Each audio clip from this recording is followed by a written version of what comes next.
I have a little daughter. She's learning Korean because, she lives in Korea. Yeah. And within 3 or 4 years, I'm pretty sure that her Korean will be better than mine. Do you speak, so obviously your wife is Korean. Yeah. Little Leia is half Korean, half French Canadian. So we have 3 languages in the mix, right? Yes. So what do you speak to her at home? Probably 70% Korean, 20% English, 10% French. So, Wow, so she at home she's getting 90% Korean. yeah. Because your wife is also speaking obviously only Korean to her. My wife speaks French and English as well. So Okay. she tries to speak, a little bit when she can, but it's really the Korean that she hears most of the time, and Right. that's the language that she understands and speaks. Right, she knows a right. few words in English. Like yesterday, we taught her "Oh my God," and she started saying "Oh my God." But most of the time, when I teach her a word in French or English, she just doesn't want to repeat it. She's too young. She's like 2.5. I guess her maternal language is now Korean, so Yeah. it's gonna be the one that she's more comfortable in for at least the foreseeable future, right? Yeah. Do you feel like you're gonna make or you need to make an effort to make sure you consistently speak in English to her to make sure she retains a part of you, as she grows older, either French or English? My number one priority for her education is languages. Yeah. So yeah. I want her to speak perfect English, perfect Korean, and French, like well enough that she can travel in France by herself. Okay. Yeah. So I have a friend, not a close friend, but an acquaintance who's married to a Korean, and he is from South Africa, but he's an Afrikaans South African. So he doesn't. His mother tongue isn't English, so he speaks Afrikaans, right? So he speaks Afrikaans. It's because it's Korea. If you're a foreigner, you speak English. Then his mother is Korean, and he's going to a German school. So this kid is like 5, and he's very, very fluent in 4 languages. Wow. At the age of 5. So he speaks German, Korean, English, and then Afrikaans because his dad said, I refuse to not let my son speak my mother tongue. So I think the kids have this amazing resilience about them where you just throw something at them and they're just gonna absorb it. Absorb everything. Yeah. So beside languages, what else are you? Because I know Leon, she's just the cutest little angel in the world. What else do you see as a father? Do you like if language is important? What else do you feel is important? Physical activity. I think sports, ballet, and fine arts are really important. These are things that fine arts I never did when I was a kid. I cannot dance. I cannot sing. I can't even remember the lyrics of a song. My favorite song. That's how poor my artistic abilities are. Okay. But I really want Leia to just have it. She's gonna learn how to do ballet, piano, whatever she wants to do, and also sports. So Chejo, what's Chejo in English? Chejo is like running and all that stuff that the kids do. So Yeah. I want her to do that and swim and hopefully play golf because Okay. I want to play golf with my daughter. That's for any child to have an upbringing like that. I think it's quite fortunate. Not everyone has that opportunity. So how do you think her childhood now compares, or the one she will have even as she grows older, compares to the opportunities you had when you were growing up? I had a good childhood, but sometimes when I think back, I didn't know it back then, but when I think back, I ended up skiing all of my childhood. I was always in those special schools for people who want to ski. Skiing is an expensive sport. Yeah, well, comparatively, as like I okay, did- so I did- you had a good childhood. Now I get didn't it. choose my sport. Yeah. See, I was kind of It like chose forced you. into it. Okay, No, I no, see. no.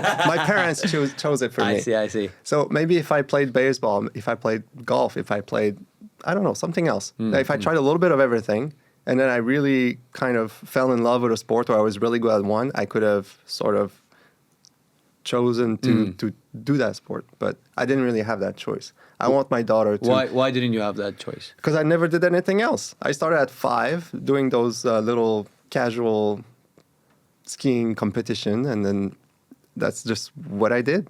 In the summer, you train for skiing, and then How do you train in summer? Are you Well, skiing on the grass slopes or pretending to like water skiing, or what's the training like in summer?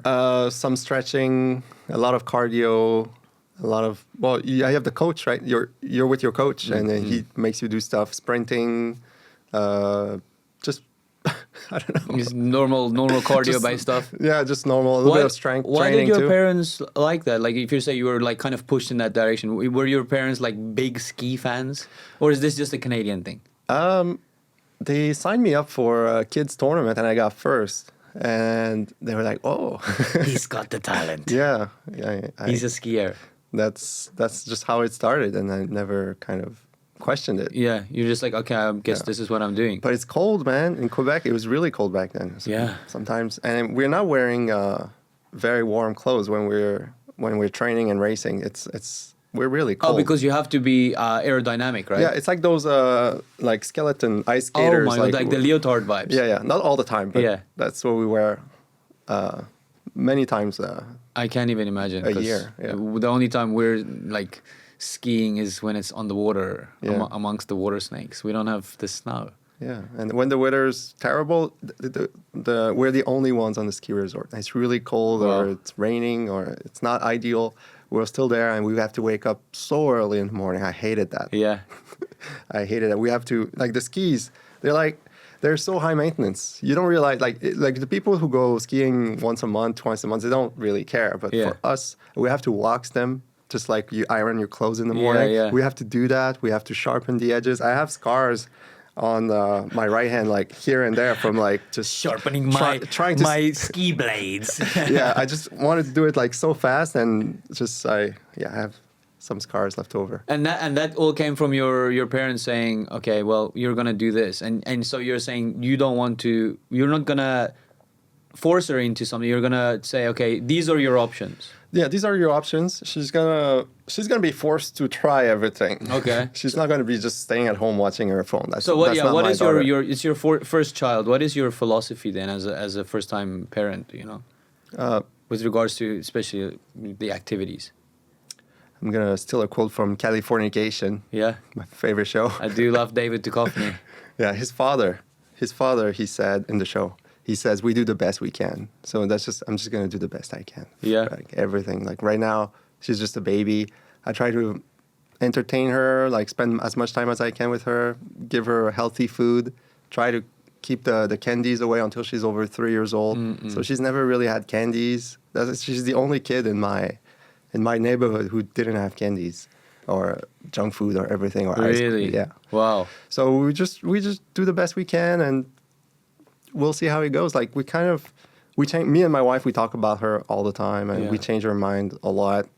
Like languages, like I wanted to send her to an English pre-kindergarten, but then after kind of researching online, talking with AI about it, we decided it's probably better if we just send her to a regular Korean kindergarten. It's just everything changes so much all the time. It's just Interesting. I'm curious. Can you delve into that a little bit deeper? Because I do think one of the more nuanced takes that you can have as a foreign parent in Korea is just your simple Korean parents wouldn't even need to consider, are we going to send them to like a Korean or non-Korean? It's kind of assume that you're going to send your child to a Korean, at least nursery or pre-primary school, right? Mm-hmm. Whereas if you're a foreign couple or a Gukje couple, you have to think, okay, if we're English speaking, which school is the kid gonna go to? Like these sort of things that you question.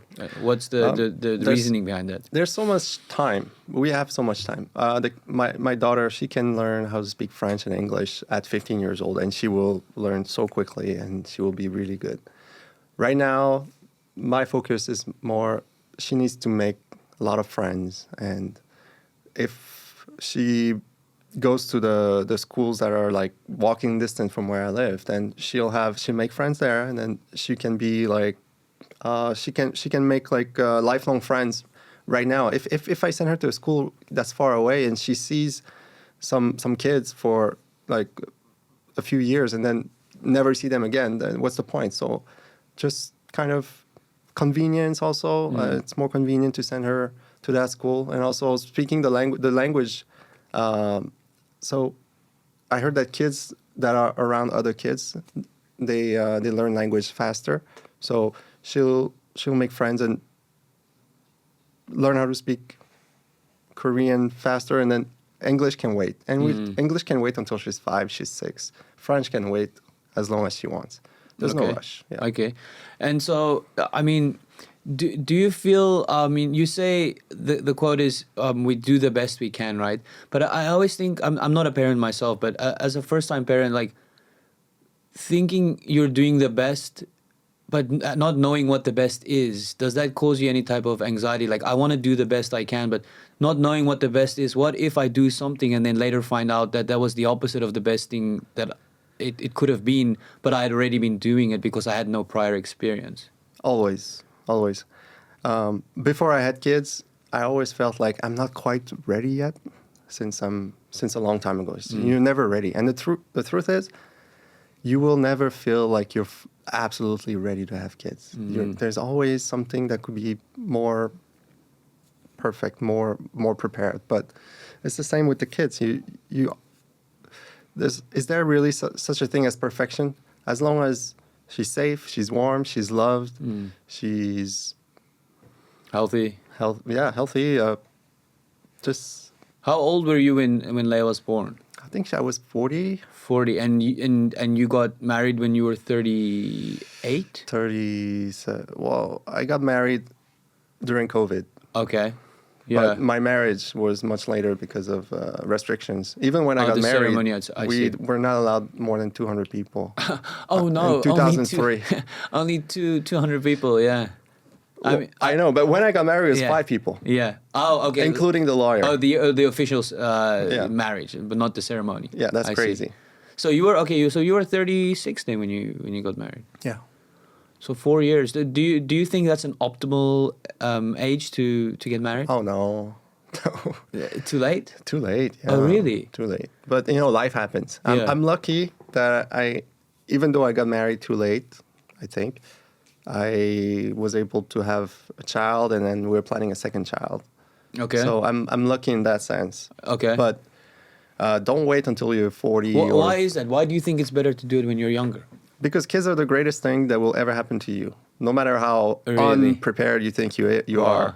Even if tomorrow somehow you and I don't know if you have a girlfriend, but if you became a father tomorrow and you're like, whoa, I'm not ready for this. I have this and that to do, and I want to Yeah. No, it's the best thing that will happen. But you need to have the baby. I always tell my friends, okay, Have a baby. that's not what I say.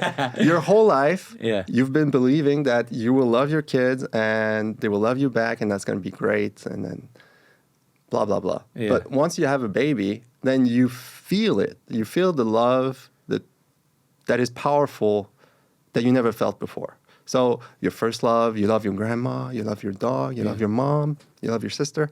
But your kid, it's not the same. It's not the same level. It's kind of like love squared.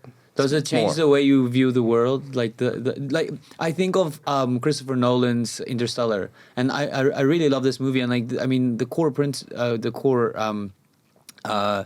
essence of the movie was that love transcends space and time, and it always sounded a little bit corny to me. But the more I think about love, the more I think that just these understandable restrictions or limitations in life could potentially be transcended by love. If you're thinking about the way you can love someone, it just doesn't make sense in what we know. Yeah. Is it similar to that? Well, for sure, your first the love of your first pet, that does not transcend space and time. Yeah. But the love for your kids, Yeah. it does. It's forever. It doesn't matter what she does. She could do something that I don't know, like she could stab me in the arm, Yeah. and I would still love her as much as I do now. Yeah. I would forgive everything. I think it's just different. Because I'll ask you the same question. I've asked this to a friend. I said, you have a daughter or a son. He has a son. And I said, your son commits a murder. Exactly. He comes to you, says, Dad, I killed this guy, and you. It wasn't an accident. Like in that moment, I knew what I was doing. Yeah. You know, as a parent, like, what do you do? Like, do you say, do you turn them in? Do you, console them? Do you say, I'm gonna help you bury the body? Like, it's a really, I feel like it's a philosophical question in the sense of how high do we measure love, and how far are we willing to put our morals or our values aside to protect this thing that we love so much? I don't think you have to. I think if your child becomes a murderer, I don't know. My daughter will never kill anybody, but let's say somebody else has a child who becomes a murderer. Yeah. Then maybe the best thing for the father to do is to seek help. Yeah. To go to the authorities and just tell them what happened and sort of seek professional help so that their child can kind of grow out of it. They will probably go to jail for a very long time. But they'll come back, a new person. Yeah. That's probably the solution. I mean, I think there can be nothing more difficult in life than that. I guess that's the premise of the Netflix show, The Adolescence. Oh, I heard about it. Yeah, but I watched the first episode. It was very good, and that's kind of what it is. It's like you love your child, and you find out that potentially they've done this unthinkable thing. Yeah. What do you do if you're in that position? It's hard. It's easy to say. Like now, I would say like, oh, I'm turning them into the police. Like I love them, but that kind I of mean, show I also love harder. society, and but then the nuances are like, I had this child like in my arms when they're just a sweet angel. How can I do that? Betray them like that? That kind of story in a TV show hits you different once you have kids. Oh, really? You view the world differently? Well, when I watch a movie and there's somebody's child that gets hurt, I feel it very much. Sometimes I'll have tears in my eyes just because it's emotional, and it's not something I would ever have felt before. Yeah. So it does definitely change your perspective. And so for you weren't ready in the sense. I mean, you were already married a couple of years, and then you had the baby. Why not have it sooner? Or you were like, okay, I want to put it off a little bit more. I'm 40. 40 is not young, even though, and inside I feel like I'm still 20. Okay, like in my mind, I'm not a grown up. Yeah. I'm still a young, still playing university student. Poker. I want to play poker, travel, get drunk. Yeah. But time's running out, and I want kids, and I'm really glad. That's one of the best decisions I've ever made in my life. All right, guys, if you enjoyed that clip, check out the full pod right over here. Click it. Go ahead. There we go. Do it. Yeah.